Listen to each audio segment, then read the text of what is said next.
नमस्कार. Cook with Sonal या आपल्या यूट्यूब चॅनलमध्ये तुम्हा सर्वांचं पुन्हा एकदा खूप खूप स्वागत आहे. आज आपण चवळीच्या शेंगाची भाजी बनवत आहोत. साध्या सोप्या पद्धतीने छान चवदार अशी ही भाजी आपण बनवणार आहोत. कुकरमध्ये ही भाजी बनवणार आहोत, त्याच्यामुळे फक्त 10 मिनिटात ही भाजी तयार होते. सकाळी टिफिनच्या वेळेत घाई गडबडीत ही भाजी तुम्ही नक्की बनवू शकता.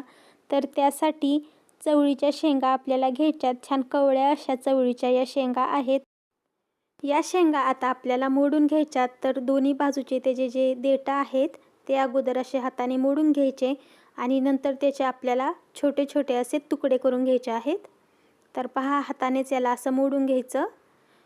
ज्या कवळ्या शेंगा आहेत त्याचे आपल्याला असे तुकडे करून घ्यायचे आणि एखाद दुसरी जर निबर शेंग असेल तर त्यातील फक्त चवळी काढून घ्यायची.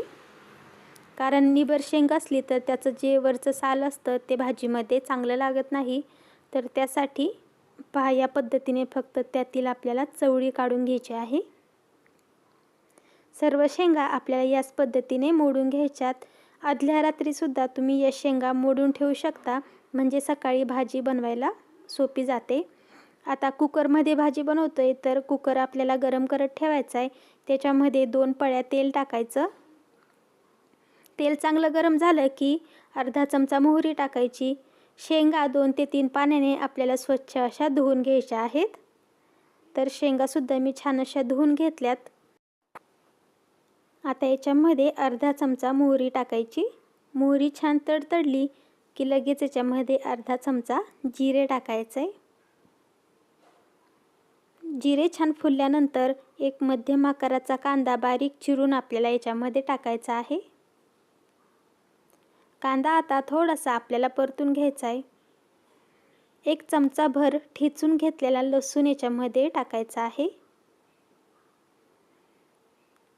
मीडियम गॅसवरती थोडासा आता कांदा आणि लसूण आपण परतून घेऊयात.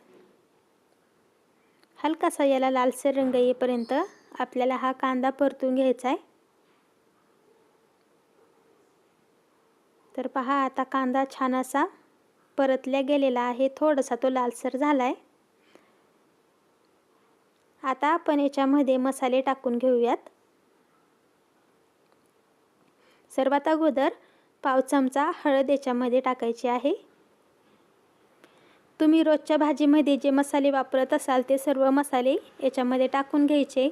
तर मी अर्धा चमचा ठेवणीतला मसाला टाकला, पाव चमचा लाल तिखट टाकलं आणि आता सर्व हे व्यवस्थित असं मिक्स करून घ्यायचं आहे. तुमच्या आवडीनुसार तुम्ही याच्यामध्ये मसाले टाकू शकता. छान असं आता मी याला मिक्स केलेलं आहे. तेलामध्ये सर्व मसाले छान असे मिक्स करून घेतले.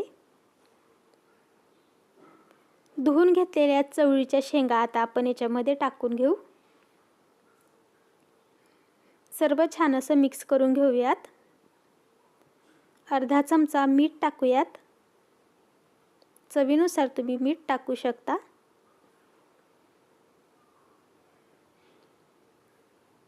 आता या शेंगा आपल्याला थोड्याशा तेलामध्ये आणि मिठामध्ये परतून घ्यायच्यात. तर या पद्धतीने सर्व एकदा मी याला मिक्स करून घेतलं. अर्ध्या मिनिटासाठी शेंगा व्यवस्थित अशा परतून घेतल्या. आता याच्यामध्ये फक्त अर्धा ग्लास पाणी टाकायचं आहे. तुम्हाला भाजी पातळ हवी असेल तर 1 ग्लास पाणी तुम्ही टाकू शकता. 3 चमचे भाजलेल्या शेंगदाण्याचं कूट आपल्याला याच्यामध्ये टाकायचं आहे. चांगलं मिक्स करून घ्यायचं आहे. मी फक्त सरबरीत भाजी बनवणार आहे, त्यासाठी अर्धाच ग्लास पाणी टाकलं आहे. तुम्ही आवडीनुसार पाणी याच्यामध्ये टाकू शकता. आता आपल्याला याला झाकण लावायचं आहे आणि 2 शिट्ट्या काढून घ्यायच्या आहेत. तर मोठ्या गॅसवरतीच फक्त 2 शिट्ट्यांमध्ये छान अशी ही भाजी शिजल्या जाते. तर पहा, मस्त अशी चवळी शिजलेली आहे आणि छान अंगापुरता रस्सा अशी ही चवळीच्या शेंगाची भाजी बनवून तयार झालेली आहे. तुम्हाला जर ही रेसिपी आवडली असेल तर लाईक करा, शेअर करा. चॅनलवर जर नवीन असाल तर सबस्क्राईब करायला विसरू नका. या पद्धतीची पटकन होणारी चवळीच्या शेंगाची भाजी नक्की बनवून बघा. पटकन होते आणि न आवडणाऱ्यांनासुद्धा ही नक्कीच आवडेल. पुन्हा भेटणार आहोत अशाच साध्या सोप्या आणि चमचमीत रेसिपींसोबत. तोपर्यंत बाय बाय.